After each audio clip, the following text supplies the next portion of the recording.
Welcome to yet another unboxing video by me, Ellie, and this is my channel, The Black Cat Tarot.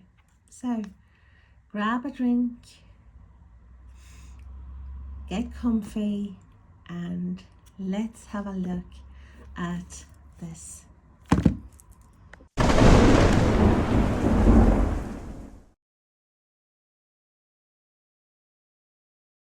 So the Fairytale Heroine Oracle, I am going to open this with a plastic. If you watched any of my videos before, you know this is sort of my thing. I'm not going to talk about the box while it's still inside plastic. So, let's get rid of this.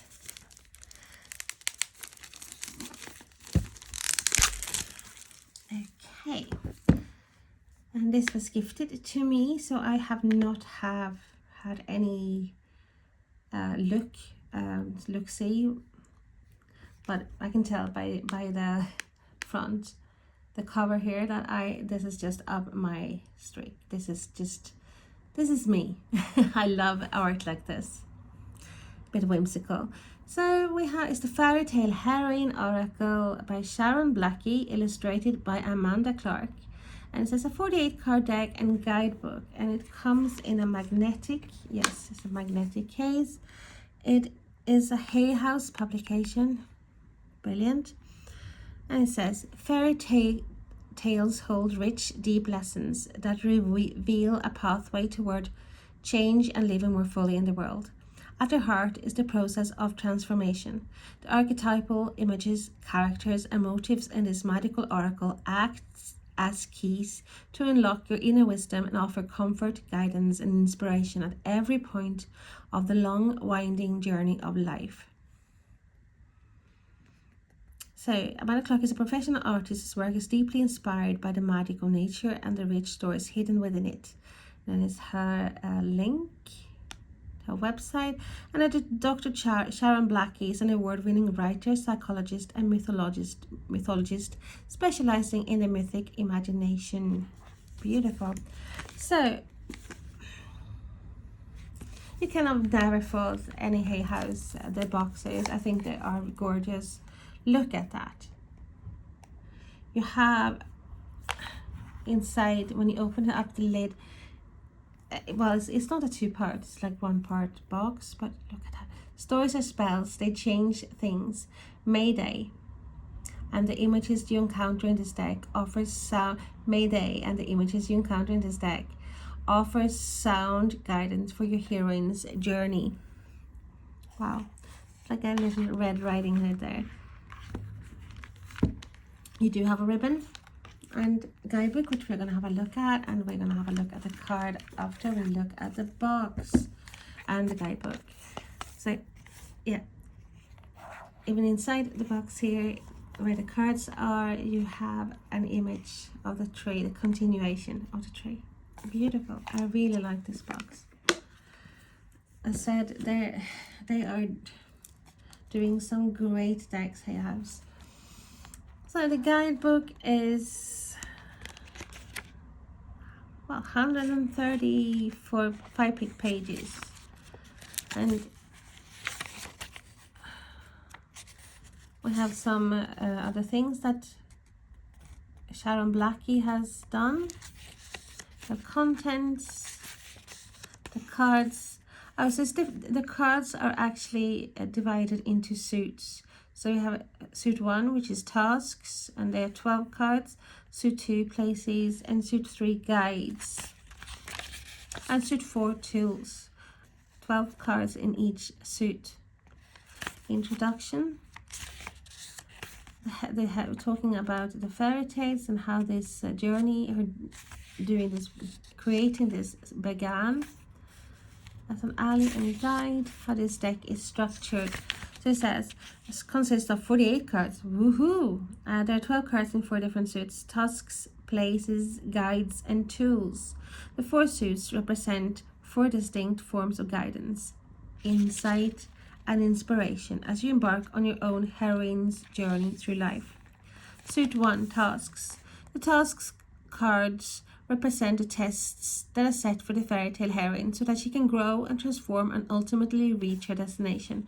When these cards appear in your readings, they'll indicate the nature of the work that's ahead of you so that you too might reach your goal. I suppose this is more like a mental task, so task like more challenges. So it's like swords, places, which is suit 2. The places cards depict the magical occasions through which the heroine must pass, and in which she'll be tested during her journey.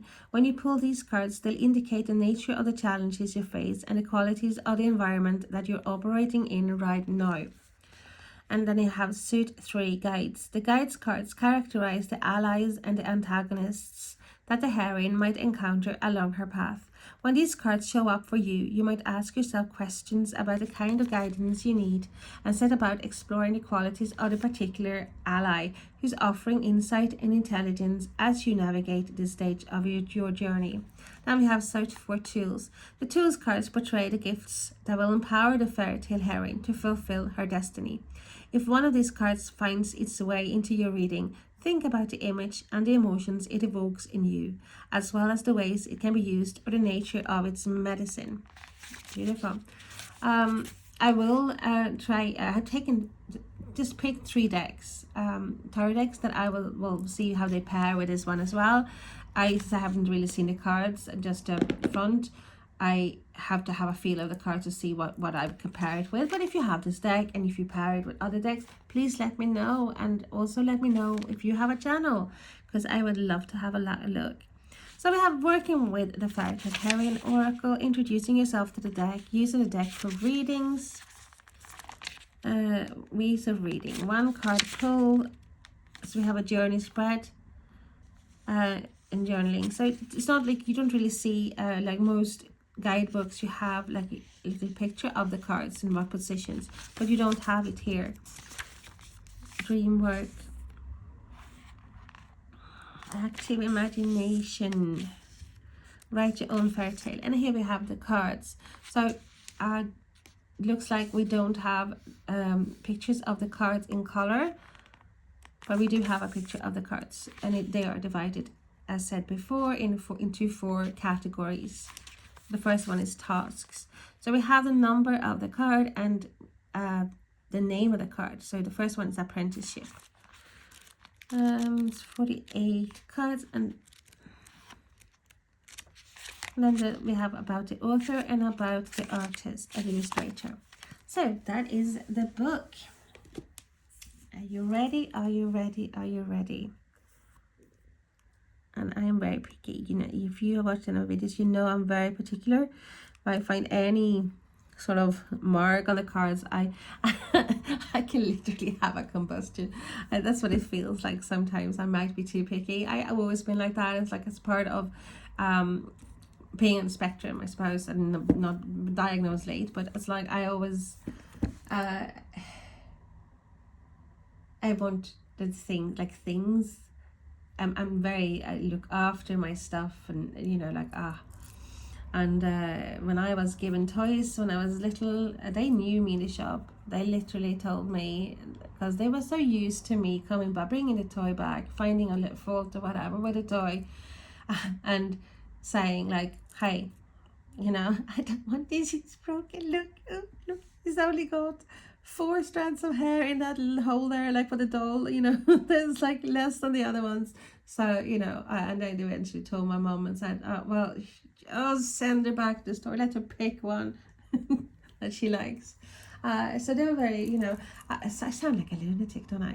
And I've never been like that with animals, or I mean, I know, like we all have faults, we all have flaws. But when it comes to things that you buy, that's a different thing to me. That's when I get like a bit picky. I was like, no, okay, I'm not paying money for this and to come in this like looking like this. So you have a little bit of a, I don't know what it is. It's like I don't know, but no worries. Let's get rid of this.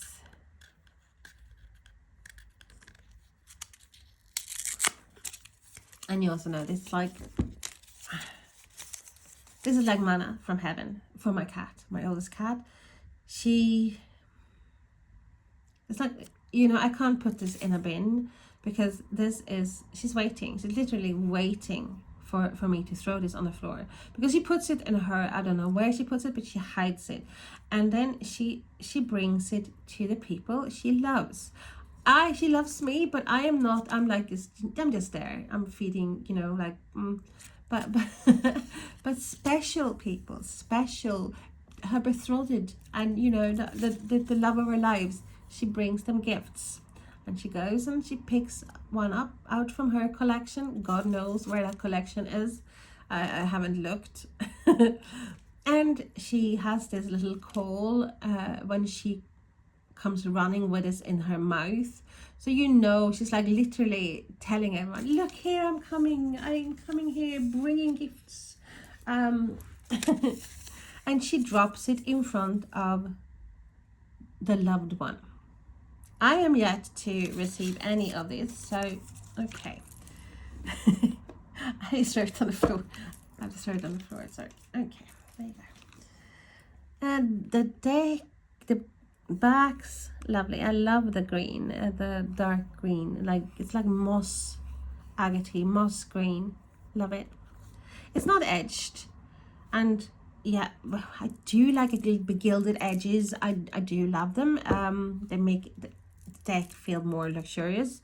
I don't mind paying like the extra pound or whatever it is, but for a deck that is more like and if you watched any of my videos before, like cardstock is so important to me, and I think to all readers out there, because we work with the cards a hell of a lot more than we use the guidebook. For example, sometimes I don't even look at the guidebook. I have decks that I use, and I use it. Most decks, like I drawn to decks that I use intuitively. And that is like, I don't really look at the guidebook. Lately I have, because I think it's interesting, and I do because I'm actually giving out reviews. So you have to be thorough, I think. So we'd want good cardstock, and HayHouse has never so far, well, they haven't disappointed me with the cardstock, and they're not disappointing me now either, because it has a spine, and it's like in between, so like too thick and too thin. It's like in the just right. We have a Swedish saying, lagom, which is like just perfect for you. So I do think this will shuffle well as well. It's like bendable, flexible. It has got a spine, and I do like the minimalistic art at the back, and not gilded edges. But let's have a look at the art, and I hope you can see the art properly here. So we do have a keyword. We like that. I do love the art straight away. I'm the kind of person who actually see art, like see something, and I fall madly, instantaneously in love with art. It's like I'm drawn to it. Oh, by the way, we have a huge artist in our midst. Marie-France.g. I become a very good friend of mine. Her channel is absolutely gorgeous. It's brilliant. She definitely she knows what she's doing. Unlike me, who doesn't really have a clue, but she is an artist. And not just an artist. She is fucking brilliant. She's that art that I absolutely adore.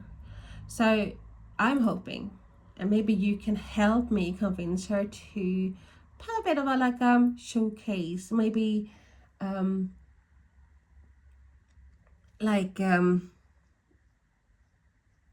don't know, but what a showcase of her art.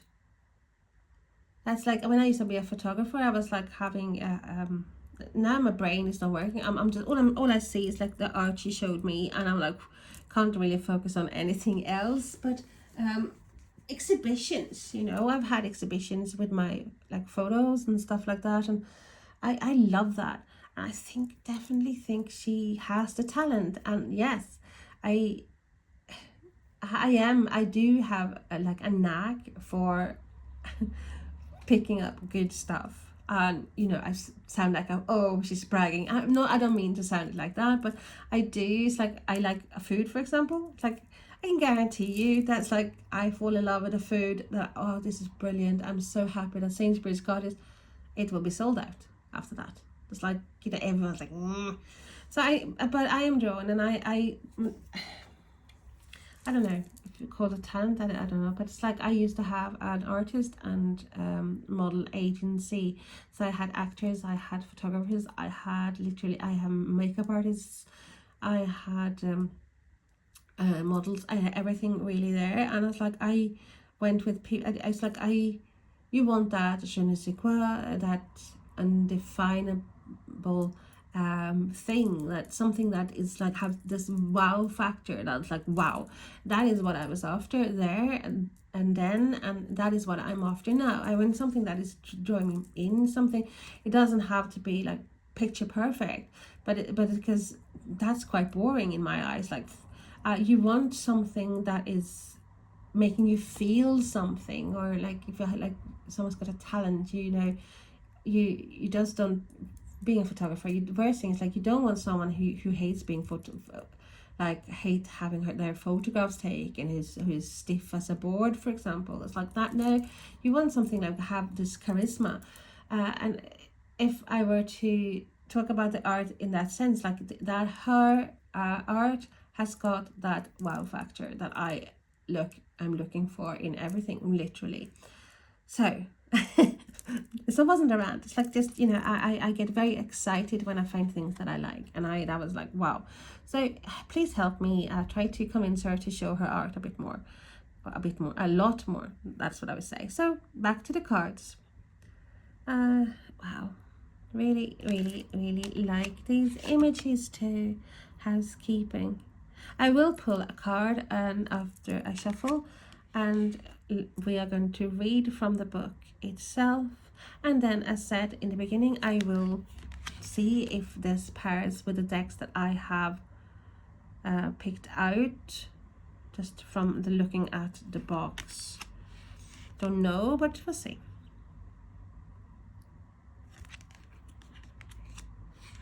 Look at that. Wow. Love the colors. It's a bit end of summer for me. Like, it's like you can see the shifting in the leaves and the trees here. So I think this is the perfect deck for now, to be honest with you. If you are someone who are using certain decks for certain seasons. I do have decks that, you know, it's like I have Halloween Eve's Tarot and Halloween Tarots and horror. You know, I don't really use them all the time. So I sort of have them for like September, October, November, December. More the dark times, dark seasons. So this is like, you know, you have like a wintry, this to me is like, gives me the feeling of winter. So maybe that's more like autumn. So maybe you have a bit like different seasons here.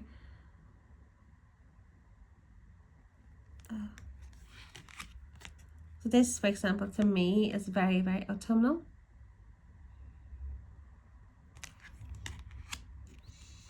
I would, if I were to change anything about this deck, I would probably have like a keyword telling more about the card and what is it about, like something from the book, because here we only have the witch's cottage. Yes, you can make up stories. I am brilliant at making up stories. Like when I have my fantasy, I have great imagination. That is what I was going to say. But it's like the Hansel and Gretel scenario here. But it would be nice to have like some keywords here. So let's let's check number 4 here, see what it says about that card. So that is the second one. So you have to go to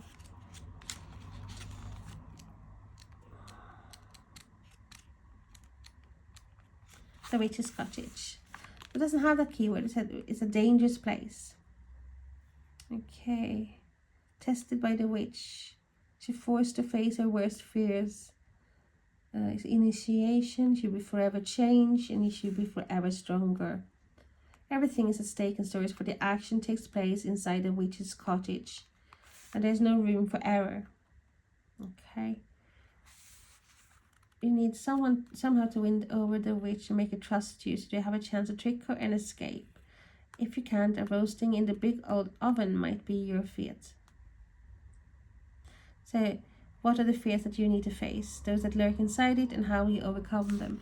So it's like you don't really have the keywords here in the book either. So just make up your own story, really. Quite like that.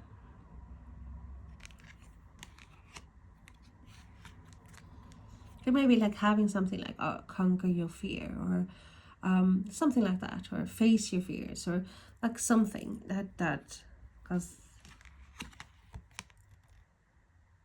wow.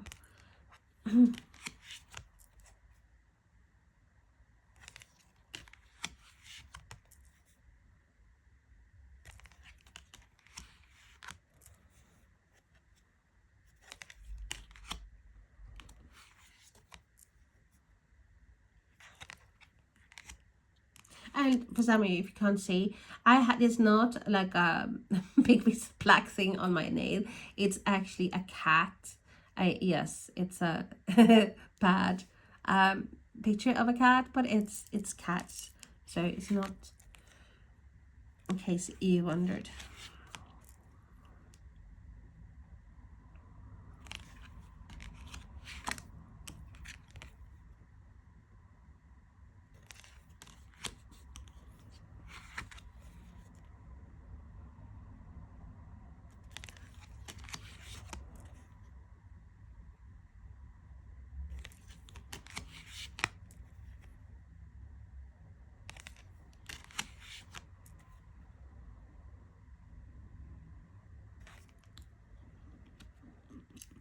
Who is the fairest of them all? It's like Snow White.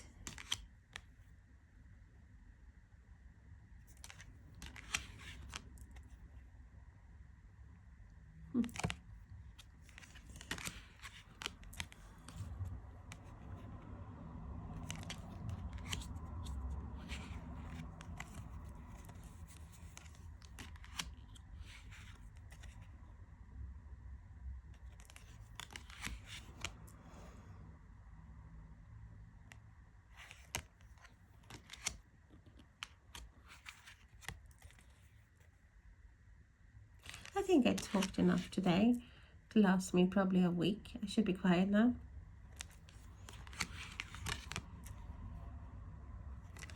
So if you had to pick one deck, or say two decks, I know how hard it is to choose, favorite deck for autumn, Oracle and Tarot, or just one, like one or just two Oracle decks, or two Tarot decks, or whatever, and like mix it up.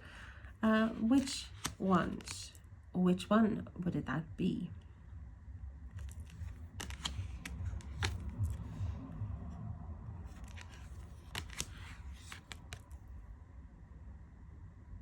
Love.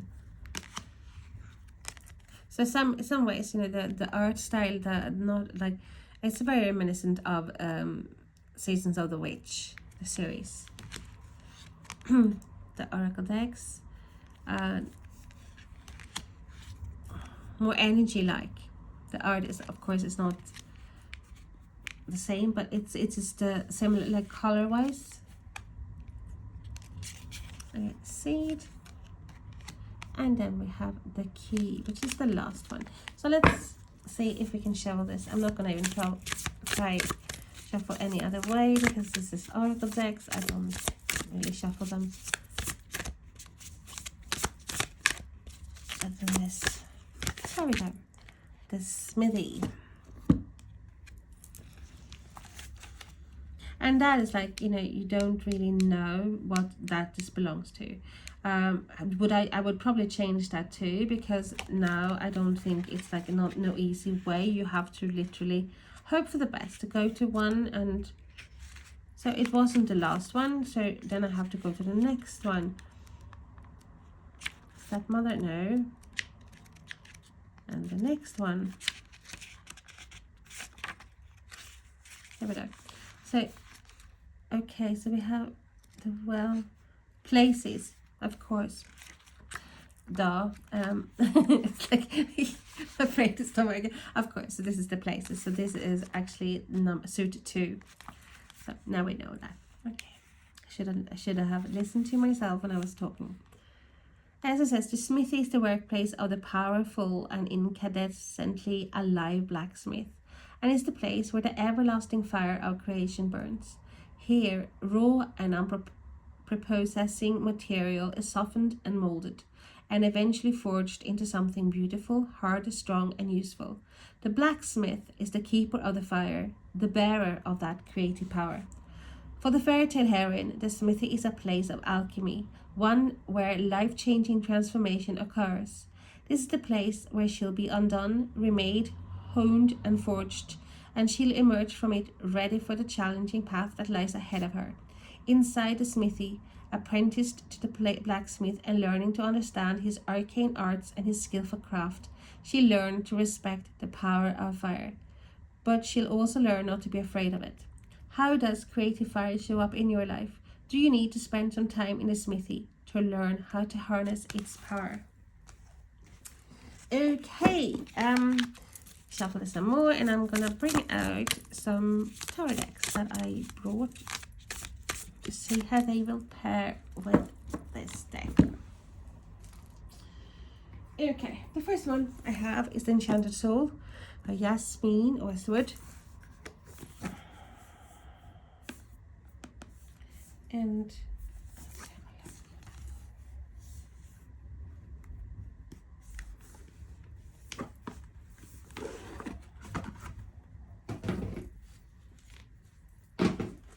it's a big deck, very hard for me to shuffle. I literally have to shuffle them like that. Glossy, it just looks lush. Like they have a gloss, a bit highly gloss, but it's just beautiful. So try to shuffle this. Okay.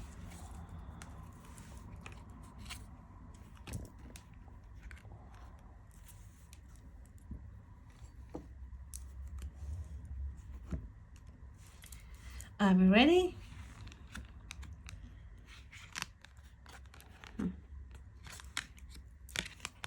And the Witch's Cottage.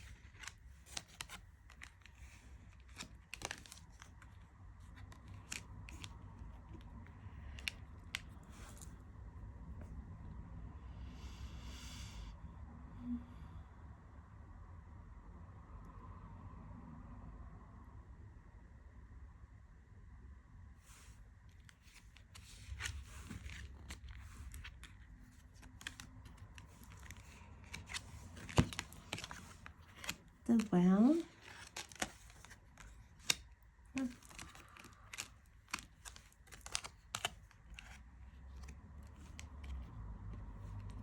I don't hate it. But I don't feel that perfect connection with this. But I don't hate it.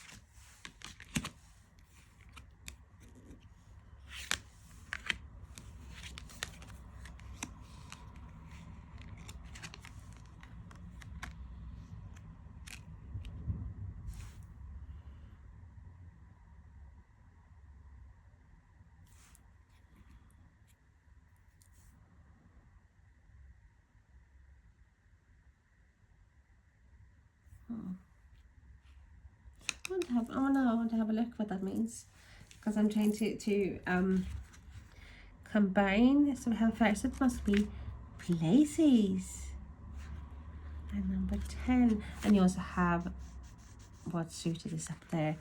So number 10, yep. Dun, dun, dun, dun. Seduced by the fairy, the rich food and sparkling drink, a place that out of time which seems to be free of the cares of the world. But it's important to remember that the fairies can curse you as well as grant you good fortune.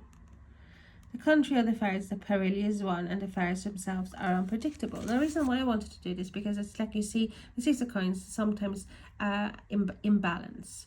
like someone is deciding what to give. Like they might have all the riches, but they have the power to decide who will get what, if anyone is getting anything. And then we have the Seven of Swords, which is always a card of, you know, snake in the grass, deception. We have lies, we have manipulation, we have even, but it's also a, you know, card of making plans, you know, maybe not making a big noise about moving ahead with something. To do it more stealthily. But we have here enemy within, theft, cheating, sneakiness. So we have all this, and I do, so they, I just had a feeling that this is the fairy tale that has something to do with this. So I do like this pairing. She'll encounter a situation or people who will try to seduce you away from a true path and prevent you from completing the journey. So it's temptations, it's like lies, it's manipulations, which goes well there. It's like, you know, try to find your own balance. I do like that. And I am losing my voice. Okay, we do one more and then off to the next deck. Wall of Thorns.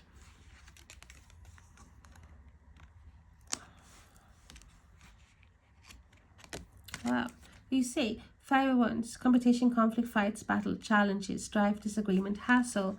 And we have Eight of Swords, which is restriction, indecision, confusion, confinement, trapped, powerless, depressed, paralyzed. I'm actually not used to having the keywords on the deck. Shows how much I've used that. So let's have a look with that one as well. Wall of Thorns, that's probably places as well. Yeah. The sleeping, walled up from the world in this way. So we need to pass through the Wall of Thorns, the swords, back into the world to pick up the lost threads of our life. A Wall of Thorns acts as a protective barrier for the person sheltering behind it. At least until it's time to pass through, then it's nothing more than a painful place. But it's also a passage to a greater prize. And we have the Five of Wands. It's a struggle, it's conflicts, it's like fighting your way up to the top. One day we must emerge, one day we must risk everything for the sake of the journey ahead. A Wall of Thorns is often constructed of roses, and the beauty of the flowers might distract you from the pain of the thorns that will tear at you until you reach the other side.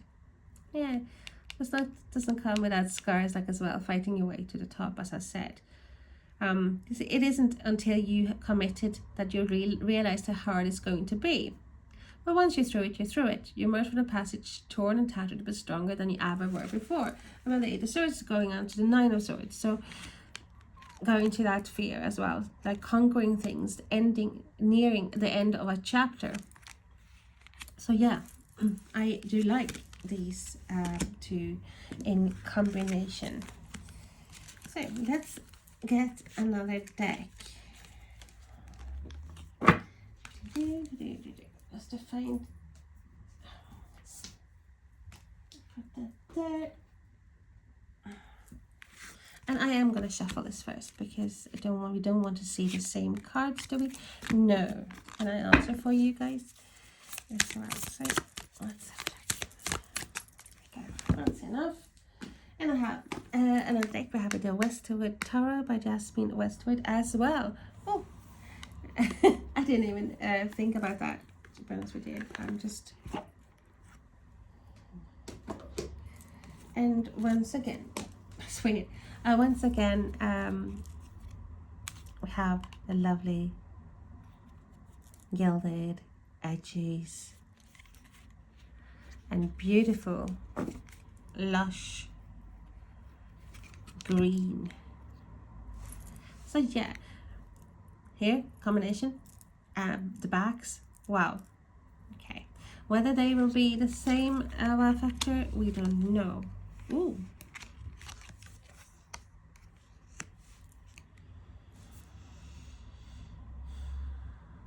Five of Swords and solving. So solving, that solving a problem, or what is it? And where did I put the book? Because now I have a cat lying on top of me. There it is. Okay, 5 of, so that is dissolving 11. So it's not places this time.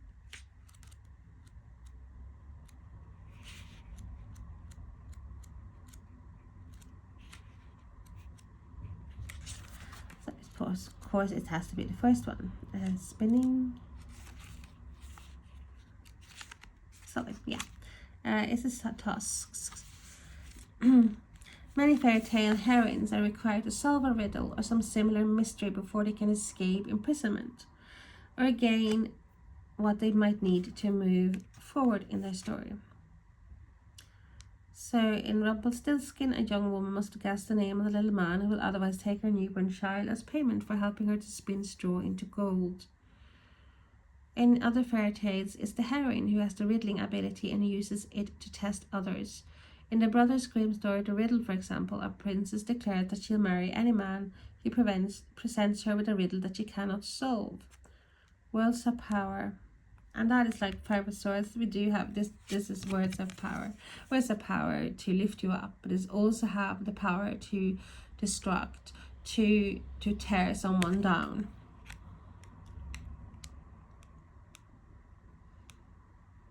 Quick-witted. So reciprocity is a strong theme in the fairy tales. Can only become with the aid of some creature.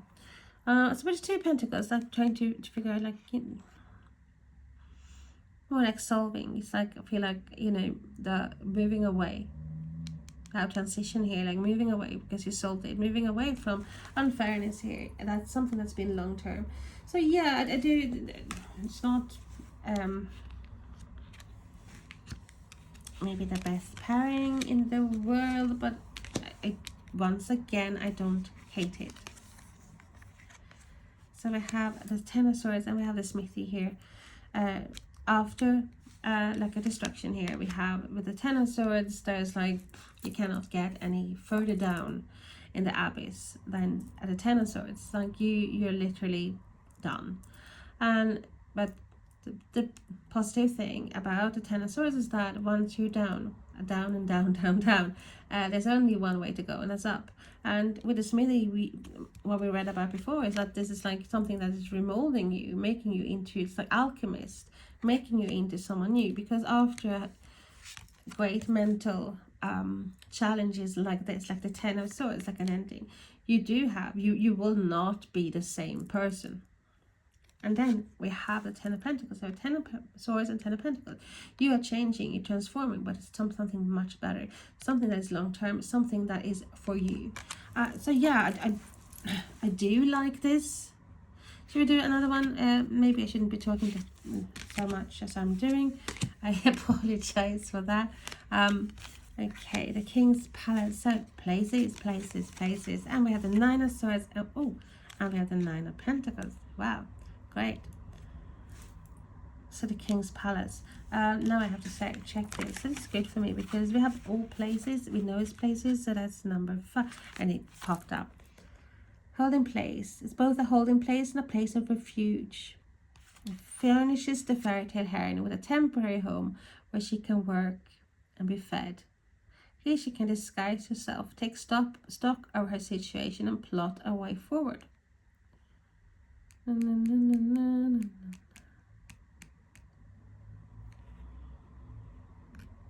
It's at the King's Palace that the heroine, though usually wearing a surface disguise, is revealed for who she really is.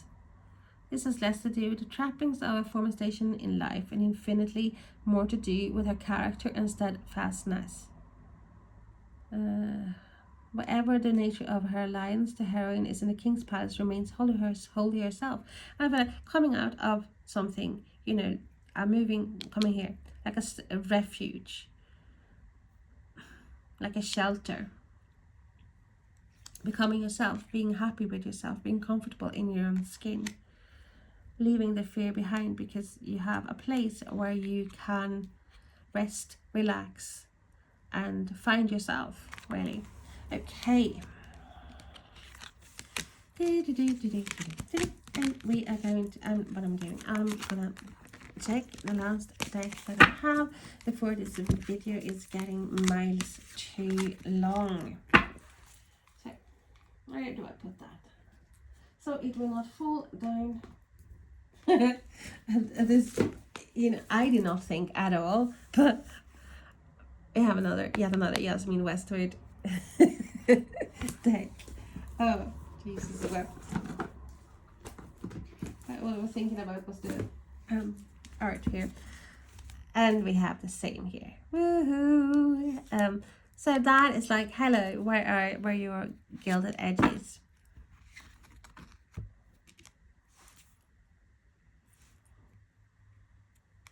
Do I love it? No, I don't hate it.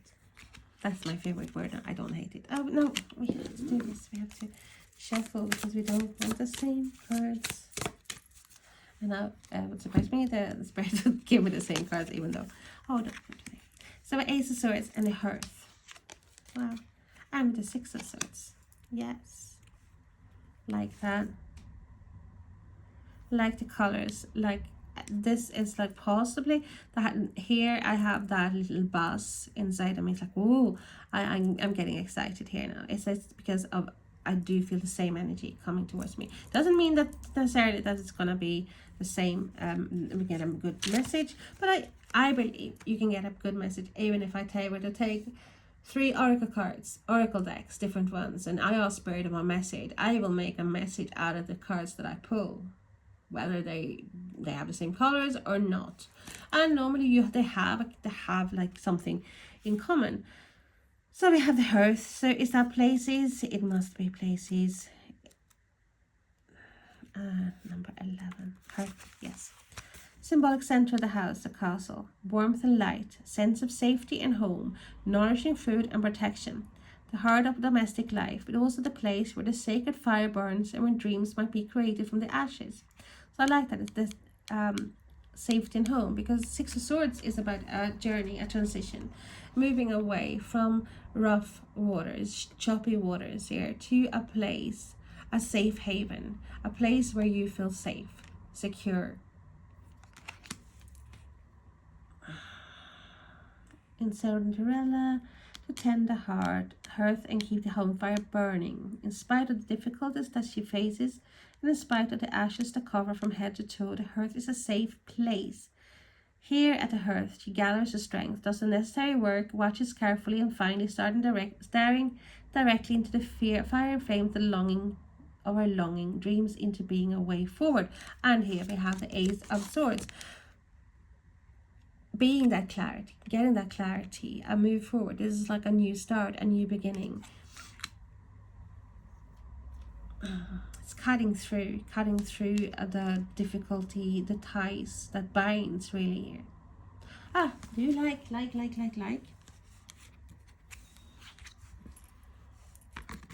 do that in the beginning? Because we want you to see properly.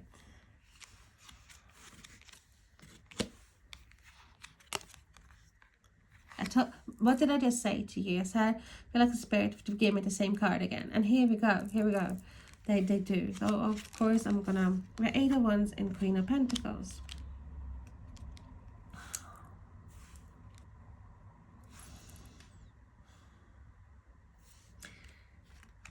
Yeah, we're moving forward. We're solving the riddle. We are... on the go. And here with the 8 of Wands, we have things when they're already in action, something is started, communication as well. For Queen of Pentacles, we have stability, nurturing, very earthy energy here, but it's like moving away, finding yourself, really solving things, having the answers to move forward. Not the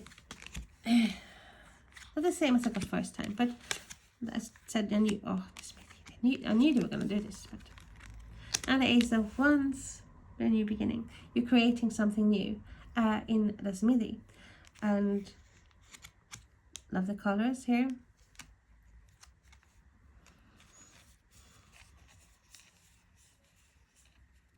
something that you worked hard for. You have put energy and when you invested into this, into a product, into forging something, into making something here, making something new.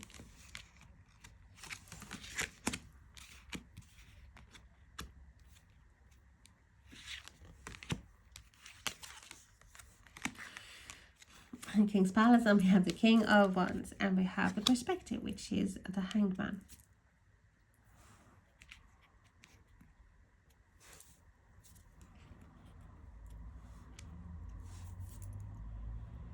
Having that safe haven here, being the master here, new perspective, that brings you mastery. I do, but this is probably possibly the best deck of the three that I have feel more connected to. So you're probably bored to tears now. I'm feeling my bum is getting numb. I need to do some walking or something to stretch my legs a bit. Thank you so much for watching, and remember, if you have your own channel and you know you haven't told me already, please let me know. I would love to check it out and subscribe. Bye bye.